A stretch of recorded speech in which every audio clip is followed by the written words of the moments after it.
আপনি আমার সাথে যে অন্যায়টা করেছেন সেটা কি ঠিক? আপনি কেমন মানুষ, একটা ছোট বাচ্চাকে বিয়ে করতে আপনার বিবেকে বাধা দিল না? আপনি বলুন, আমি কি স্বামীর সমস্ত দায়িত্ব পালন করার বয়স হয়েছে? তখন আমার স্বামী বলল, আমাকে তোমার জ্ঞান দিতে হবে না। এখনকার যুগে 7-8 বছরের বাচ্চা মেয়ের সংসার করতে পারে। আমি তার উত্তরে বলেছিলাম, আমি পারব না। আমার বয়স 17 বা 18 না হওয়া পর্যন্ত আপনি আমার কাছে আসবেন না। সে তখন আমায় জোর গলায় বলল, এত দম আমার কাছে পছন্দ না। তোমার বিয়ের বয়স হোক বা না হোক সেটা আমার দেখার বিষয় না। আমার কাজ আমাকে করতে দাও।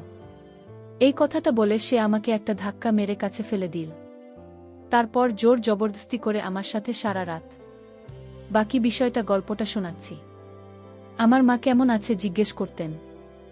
এরপরে কথায় কথায় আমাকে উপদেশ দেয়া শুরু করতেন, যেটা তিনি প্রতিদিনই দিয়ে থাকেন। মা আমাকে বলতেন, মা আমার বোমাকে বিরক্ত করবে না, কারণ ও এখন ছোট মানুষ, তার সাথে জোর জবরদস্তি করার চেষ্টা করবি না। বাবা এখনো বয়স কম। বাচ্চা মানুষের সম্পর্ক তা বোঝার জন্য তার আরও কিছুটা সময় চায়। আমি কোনো সম্পর্কে কথা বলছি, তুই নিজেই বুঝতে পারছিস। আমি কি বলতে চাইছি, সে এখনো খুবই ছোট। এর স্বামী স্ত্রীর সম্পর্কের কষ্ট হয়তো এখনো সে সহ্য করতে পারবে না। মায়ের কথা শুনে আমার মাথা নিচু হয়ে গেল। মায়ের এই একই কথা প্রতিদিন শুনে আমি ভীষণ লজ্জায় পড়ে যেতাম। আমি একজন যুব পুরুষ, সব কিছু বোঝার মতো আমারও বয়স হয়েছে, কিন্তু জানি না আমার মা কেন আমাকে বিশ্বাস করতে পারে না। আজ অবধি আমি বুঝতে পারলাম আমার মা কি চায়।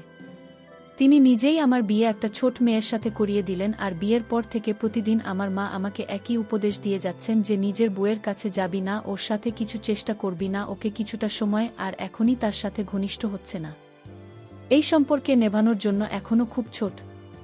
মায়ের এই কথাটা খুব অদ্ভুত লাগত যে মেয়ের বিয়ে হয়ে গেছে, যার বাড়ির লোকেরা তার বিদায় দিয়ে দিয়েছে, তাকে আমার মা এত ছোট প্রমাণ করত যেন সে কয়েক বছরের বাচ্চা মেয়ে। আমি প্রতিদিনের মতো মাথা নিচু করে বসে রইলাম। তারপরে যখন নিজের ঘরে গেলাম তখন আমার স্ত্রী মাথা নিচু করে ঘর থেকে বেরিয়ে গেল।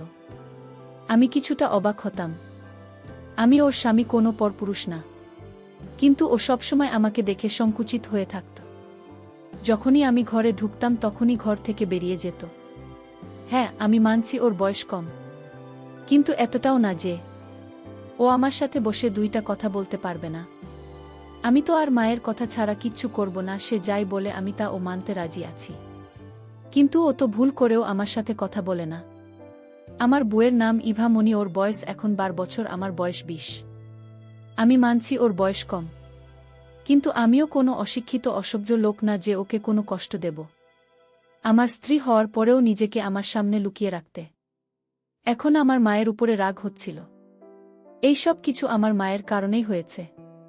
তার প্রতিদিনের দেওয়া উপদেশ আমার বোনের মাথা খারাপ করে দিয়েছে, আর মায়ের উপদেশের কারণেও সবসময় আমার থেকে দূরে দূরে থাকত। মাঝে মাঝে আমার মনে হতো ইমামনি সত্যিই খুব অবুঝ মেয়ে, এসব ব্যাপারে কিছুই বোঝে না।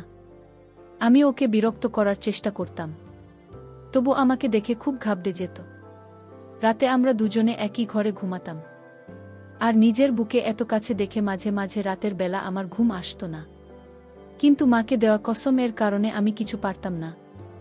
আমার মায়ের কথা মতো আমার বুকে কমপক্ষে 2 বছর সময় দেওয়া উচিত। ওর বয়স না বাড়া পর্যন্ত আমি যেন অপেক্ষা করি।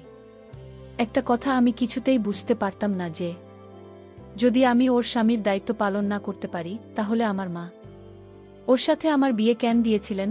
কয়েক বছর অপেক্ষা করে তারপরে না হয় এই বিয়ে করতাম। আমার মনে আছে বাসরাতে আমার মা আমাকে নিজের কাছে ডেকে বলেছিলেন, একে সামলে রাখিস, এখনো তবু খুব ছোট থেকেই কিছুটা সময় দিন, যাতে মন থেকে তৈরি হতে পারে। সেই সময় আমি অবাক চোখে মায়ের দিকে তাকিয়ে রইলাম, কারণ আমার বিয়ে আমার মায়ের ইচ্ছাতেই হয়েছিল। এই রাতের কথা ভেবে আমি না জানি কত স্বপ্ন আমার চোখে সাজিয়ে রেখেছিলাম।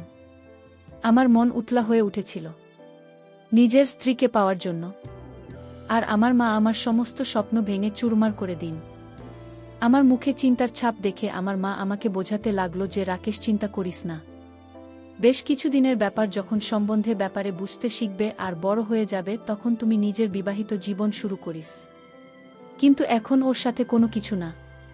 যদি কিছু উল্টোপাল্টা হয়ে যায় তাহলে আমরা লোকের সামনে মুখ দেখাব কিভাবে? মায়ের কথা শুনে আমি অবাক হয়ে গেছিলাম। তিনি নিজের যুবক ছেলের বিয়ে দিয়ে এ কেমন কথা বলছেন? আমি একটা যুব পুরুষ, আমারও কিছু চাহিদা আছে, নিজেকে সামলাব কিভাবে? আমি মায়ের দিকে অবাক চোখে তাকিয়ে বললাম, যদি আমার স্ত্রী এখন যুবতী না হয়ে থাকে আর সে যদি আমার থেকে আলাদা থাকে, তাহলে এরকম মেয়ের সাথে আমার বিয়ে দিয়েছেন? দুনিয়াতে কি মেয়ের অভাব পড়েছিল? আমি একটা যুব পুরুষ, কোনো ছোট বাচ্চা না যে নিজের স্ত্রী বড় হওয়ার জন্য অপেক্ষা করব। আমার কথা শুনে আমার মা লজ্জিত হয়ে বলল, সমস্যায় পড়েছি, বিয়ে তাড়াতাড়ি দিতে হয়েছে। মেয়েটা সুন্দরী আর সরল, কিন্তু অনাথ। ওর দাদা বৌদির যত তাড়াতাড়ি সম্ভব ওকে বাড়ি থেকে বিদায় করতে চায়। তাই তো ওর সাথে একটা বিবাহিত বুড়ো সম্বন্ধ দেখেছি, আমার বান্ধবীর মেয়ে। আমি ওকে এরকম অবস্থায় ছাড়তে পারিনি। যদি ওর বিয়ে তো সাথে না দিতাম, তাহলে এতদিনে ওর দাদা ওর কপাল পুড়িয়ে দিতে। ওর জীবন বাঁচানোর জন্য ওর বিয়ে তোর সাথে দিয়েছি। এই সত্যটা জেনে আমি চুপ হয়ে গেলাম। আমার মা আমার মাথায় হাত দিয়ে বললেন, আশা করছি তুই আমার মান যাবি। এখনই তুই তোর স্ত্রীকে কিছু করিস না, ওর থেকে দূরত্ব বানিয়ে থাকিস। মায়ের এরকম কথা শুনে আমার রাগ তো হয়েছিল, কিন্তু আমি তবু চুপ করে গেলাম। আমার মনে হয়েছিল যে আমি কোন ছোট মেয়েকে বিয়ে করেছি, কিন্তু যখন ঘরে গিয়ে বুকে দেখলাম তখন তো অবাক হয়ে গেলাম। অবশ্যই ওর বয়স কম ছিল, কিন্তু আমার কাছে মনে হয়েছিল সে যুক্তি ছিল। ওকে দেখে আমার হৃদয়ে বেইমান হয়ে উঠেছিল। কম বয়সী হওয়ার পরে ওকে দেখার মতো ছিল, এই কারণে ভালোভাবে আমার সাথে মানিয়ে যেত। কিন্তু আমি আমার মায়ের কথা মনে করে খুবই কষ্টে নিজেকে সামলে নিলাম। না হলে ইভা মনের সৌন্দর্য তো আমাকে পাগল করেছিল।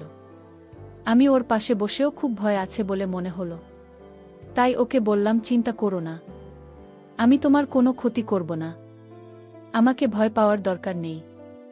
আমি যখন ওর পাশে গিয়ে বসলাম তখন সে ভয়ে কাঁপছিল। আমি অনুভব করতে পারছি যে ওর চোখে জল এসে গেছে, ওর গোলাপি মুখ ভয়ের কারণে সাদা হয়ে গেছে। আমি ওকে সান্ত্বনা দিয়ে বললাম, ইভা মনি, তোমার এতটা ভয় পাওয়ার দরকার নেই, আমি তোমার সাথে কোনো জোর করব না।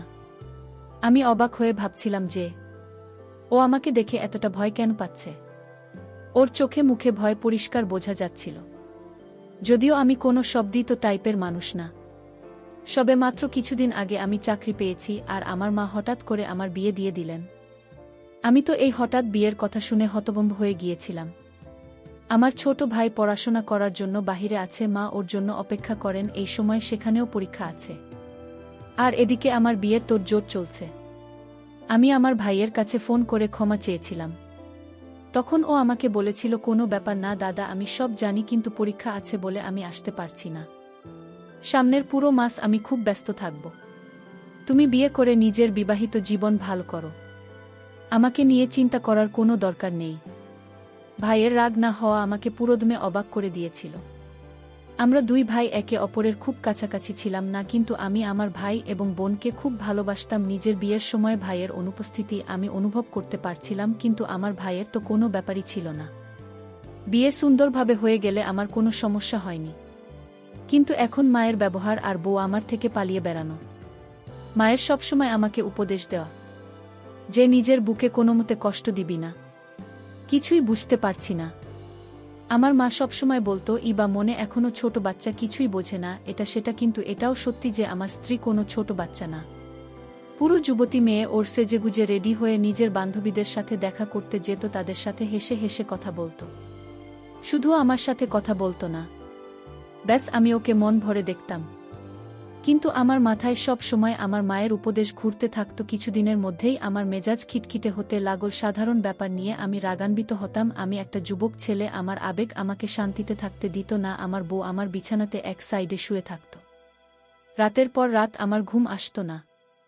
মন চাইতো সব কিছু ভুলে আমি বা মনিকে, কিন্তু মায়ের কথা ফেলতে পারছিলাম না। যদি তিনি জানতে পারেন তাহলে আমার সম্মান তার চোখে শেষ হয়ে যাবে, এই ভেবে আমি নিজেকে সামলে করে নিতাম। এটা এমন একটা বিষয় যাতে নিজের বউয়ের থেকে দূরত্ব বানিয়ে থাকতে হচ্ছে। এখন আমার অফিসের কাজে মন বসছে না। আমি মনে প্রাণে চাই তা যখন আমি ক্লান্ত হয়ে বাড়ি ফিরব তখন আমার স্ত্রী এসে আমার যত্ন করবে। রাতে যখন ক্লান্ত হয়ে ঘুমাব তখন সমস্ত ক্লান্তি ভুলে ওর সাথে শান্তিতে। আমার মন চাইতো যখন সেজেগুজে রেডি হয় তখন আমি ওর প্রশংসা করি, ওর জন্য বিভিন্ন গিফট নিয়ে আসি। কিন্তু আমাদের মধ্যে এরকম কোনো সম্বন্ধই নেই। যদি আমি ভুল করি ওর জন্য কোনো গিফট নিয়ে আসতাম বা কখনো প্রশংসা করে দিতাম, তখন এমন ঘাবড়ে যেত যে আমি কোনো অপরাধ করে ফেলেছি। ওর সুন্দর মুখের উপরে ভয়ের ছাপ স্পষ্ট ফুটে উঠত, আরও তাড়াতাড়ি করে দৌড়ে আমার কাছ থেকে পালিয়ে যেত। এই সব কিছুই খারাপ লাগত। তাই আমি বা মনিকে অবস্থাতেই ছেড়ে দিলাম। কিন্তু চাইলেও আমি ওকে দেখা করতে পারছিলাম না। আমরা একই ঘরে থাকতাম, একই বিছানায় ঘুমাতাম। আমি তো তবু ওর স্বামীও যখন সেজেগুজে থাকত তখন আমার চোখের দিক থেকে সরতই না। আমার এইভাবে তাকানো আমার মা বুঝতে পেরে যেত, আর আমাকে পেয়ে বলতো, তখন এটা কি রকম ব্যবহার? আমি দেখছি তুই বা মনের দিকে একটু বেশিই নজর দিতে শুরু করেছিস। তুই কি আমার কথা ভুলে গেছিস? মায়ের কথা শুনে আমি লজ্জায় পড়ে যেতাম। মাকে খুব ভালোবাসতাম, তাই মায়ের কথা অমান্য করে কিছু করতে পারছিলাম না। তাই আমি মাকে বললাম, যদি তুমি আমাকেই বা মনির থেকে আলাদা রাখতে চাও, তাহলে আমার বিয়ে কেন ওর সাথে দিলে? আর যদি আলাদা রাখতে হবে ওকে তোমার ঘরে, শোনাও আমার ঘরে পাঠিয়ে না। আমার নিজের উপর সামলাতে খুব অসুবিধা হয়। আমার মা ও অদ্ভুত, আমি ওকে দেখতে পারবো না, আমি কিছু করতে পারবো না। যখন আমি অফিস থেকে ক্লান্ত হয়ে বাড়ি ফিরতাম, তখনও রান্নাঘরে কাজে ব্যস্ত থাকত, আর খাবার খেয়ে ঘরে এসে ওকে এক পলক দেখার জন্য আমি ঘন্টার পর ঘন্টা অপেক্ষা করতে থাকতাম, কিন্তু ঘরে আসতো না। ক্লান্ত শরীরে অপেক্ষা করতে করতে যখন আমি ঘুমিয়ে পড়তাম, তখনও চুপচাপ এসেই বিছানার এক কোণে শুয়ে পড়ত। এরকম ভাবে কাজ ছিল একবার। আমি নিজের উপর কন্ট্রোল করতে না পেরে তার পাশে গিয়ে যখন বসলাম, আর তাকে যখন বললাম, তোমার হাতটা বের করো, আমি আজ তোমায় একটা গিফট দেব, সে যখন না করছিল, আমি তাকে বললাম, হাতটা বের করে বলছি, আর এতেও চিৎকার চেঁচামেচি করতে শুরু করে দিল। চিৎকারের আওয়াজ শুনে আমার মা ও ঘরের মধ্যে এসে বলল, আমাকে হাজারটা কথা শুনিয়ে দিন বলতে লাগল, তোর লজ্জা করে না? আমি তোকে কতবার বুঝিয়েছি যে ও এখনো ছোট্ট বাচ্চা, ওকে কিছুটা সময়, কিন্তু নিজের উপর একটু কন্ট্রোল নেই। এবার আমারও রাগ এসে গেল। আমি বললাম, না, তুমি আমাকে আরিভা মনিকে বিয়ে দিয়েছিলে কেন? নিজের স্ত্রীকে পাওয়ার প্রাকৃতিক ব্যাপার যেটা আমার ভিতরে জেগে উঠেছিল। আমি কোনো অন্যায় কাজ করিনি। আমার মা এটা জানত না যে স্বামী স্ত্রীর মধ্যে এভাবে নাক গলানো উচিত না। এই ব্যাপারটা আমাকে রাগিয়ে দিয়েছিল। আমি রাগান্বিত হয়ে আমি সিদ্ধান্ত নিলাম, আজ রাতে আমার কিছু করতে হবে। সে না চাইলেও আমি আজ আমার পাওনা আদায় করে নেব। তারপর রাতে যখন তার রুমে গেলাম, সে আমায় বলল, আপনার মা নিষেধ করা সত্ত্বেও আপনি আমার ঘরে আসেন কেন? আমি বললাম, সেই জবাব কি তোকে দিতে হবে? এই কথা বলে আমি তাকে বিছানায় ধাক্কা মেরে ফেলে দিলাম। তারপর বন্ধুরা বুঝতেই পারছেন কি করেছিলাম। কিন্তু বন্ধুরা, আমি তা করে ভুল করেছিলাম। কারণ কিছুক্ষণ পর আমার স্ত্রী অজ্ঞান হয়ে পড়েছিল। তারপর তাকে হাসপাতালে নিয়ে গেলাম। কিছুদিন সে সুস্থ হবার পর তাকে বাড়িতে নিয়ে আসলাম। তারপর কিছুদিন পর আমি ইতালি চলে গেলাম।